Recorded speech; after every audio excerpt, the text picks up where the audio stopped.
Assalamualaikum warahmatullahi wabarakatuh. Perkenalkan, nama saya Ade Irma Wahyuni. NIM saya H1916004991. Saya dari Prodi TLPM 4B. Di video kali ini saya akan membahas materi tentang manajemen inventory. Pada bab ini, manajemen inventory, saya akan menjawab pertanyaan yang ada di bab tersebut. Kalian bisa lihat di samping ini ada pertanyaannya. Nah, di pertanyaan ini saya akan membahasnya dengan menggunakan metode VEVO. Jadi, pada tanggal 1, kita melakukan pembelian dengan jumlah 60, harga satuannya 2.000 dengan total 120.000. Pada tanggal 1, kita tidak melakukan penjualan, sehingga persediaan kita pada tanggal 1 masih utuh dengan jumlah 60 dengan harga satuannya 2.000 dengan total 120.000. Pada tanggal kedua, kita tidak melakukan pembelian, tetapi melakukan penjualan. Jumlah yang kita jual adalah 40, harga satuannya 2.500 dengan total 100.000. Persediaan kita sekarang menjadi 20 dengan harga satuan 2.000, total 40.000 pada tanggal 2. Kenapa bisa persediaan kita 20.000?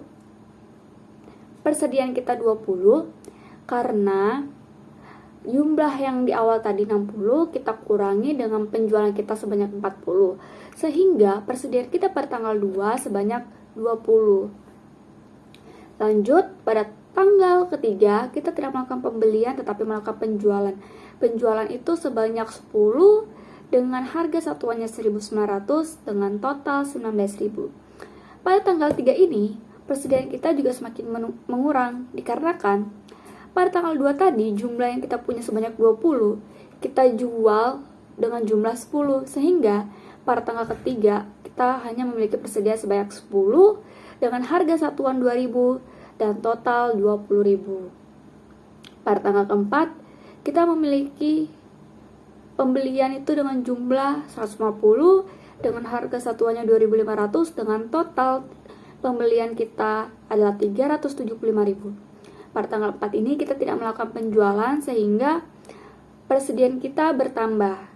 Kita masukin tadi sisa yang di tanggal 3 dengan jumlah 10 dengan harga satuan 2.000 dengan total 20.000. Ditambah pembelian kita di tanggal 4 itu 150 dengan harga satuan 2.500, total 375.000. Lanjut, pada tanggal kelima kita melakukan penjualan tetapi tidak melakukan pembelian. Penjualannya itu adalah sejumlah 50 dengan harga satuan 2.500, totalnya ada 125.000. Kita masukin lagi persediaan tadi kita di tanggal 4 itu kan ada 10 sama 150. Karena di tanggal 5 kita melakukan penjual 50, berarti otomatis persediaan kita sekarang berkurang. Yang tadi sisa 10 di tanggal 4 kita masukin lagi kembali di tanggal 5 dengan harga satuannya 2.000 dengan total 20.000. Dikurang lagi dengan yang kita melakukan penjualan 50 menjadi 100 jumlah kita, harga satuannya 2.500 dengan total 250.000. Lanjut, di tanggal 6 kita melakukan pembelian tapi tidak melakukan penjualan. Otomatis persediaan kita semakin bertambah.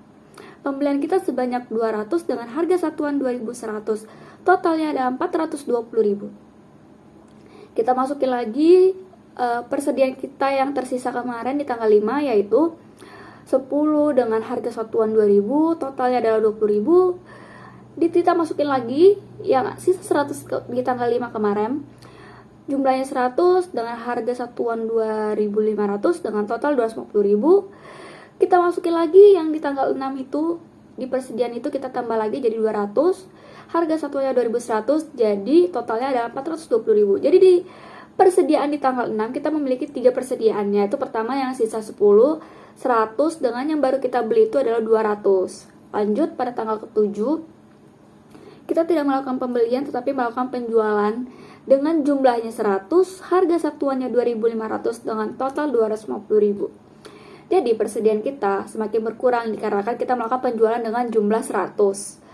Nah, kita ini tanggal 6 tadi, persediaan sisa tadi kita masukin di tanggal 7 lagi, yaitu ada 10, harga satuannya 2.500 dengan total 25.000.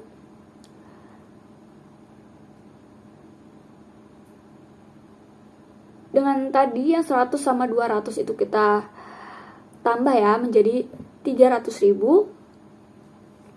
Maaf, maksudnya 300 karena kita di tanggal 7 melakukan penjualan, otomatis berkurang. Jadi yang jumlahnya kita jual 100 itu jadi sisa 200 di persediaan dengan harga satuannya 2.100 dengan total 420.000. Jadi di tanggal 7 ini kita memiliki dua persediaan, yaitu dengan jumlah 10 dengan 200.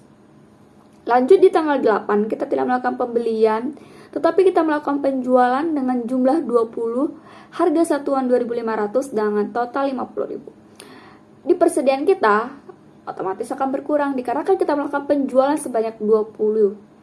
Kalian bisa lihat yang sisa tadi di tanggal 7 itu ada 10 sama 200. Kita kurangin dengan penjualan 20, maka sisa kita adalah di persediaan kita di tanggal 8 adalah 190 karena kita telah melakukan penjualan ya sebanyak 20. Jadi sisanya 190 dengan harga satuan 2.100 dengan total 359.000. Lanjut di tanggal 9 kita tidak melakukan pembelian tetapi melakukan penjualan dengan jumlah penjualan kita sebanyak 30, harga satuan 2.500 dengan total 75.000. Persediaan kita menjadi jumlahnya 160, harga satuannya 2.100 dengan total 336.000. Kenapa jumlahnya bisa 160? Karena kita melakukan penjualan sebanyak 30. Terus persediaan kita di tanggal 8 itu sebanyak 190. Sehingga 160 dikurang 30 menjadi 160. Lanjut di tanggal 10 ini adalah tanggal terakhir, yaitu kita melakukan penjualan tapi tidak melakukan pembelian. Penjualannya itu sebanyak 10 dengan harga satuan 2.500 dengan total 25.000.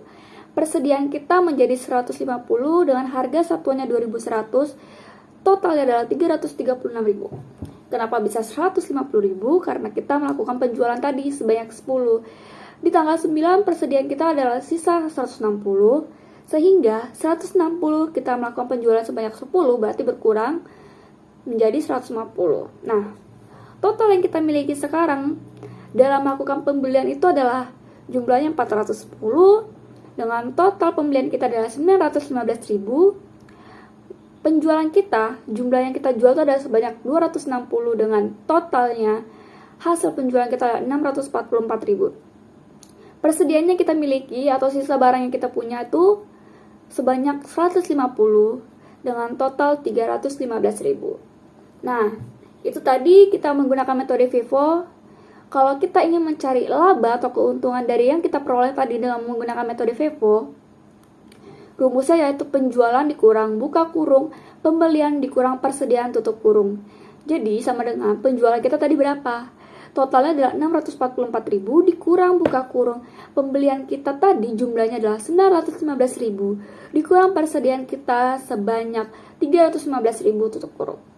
Ya, jadi 644.000. Nah, pembelian dengan persediaan ini kita kurangi dulu yang di dalam kurung sehingga kita mendapatkan 600.000. Jadi 644.000 dikurang 600.000 menjadi 44.000. Jadi laba atau keuntungan yang kita peroleh dengan menggunakan metode FIFO ini yaitu sebanyak 44.000. Cukup sekian presentasi yang bisa saya sampaikan.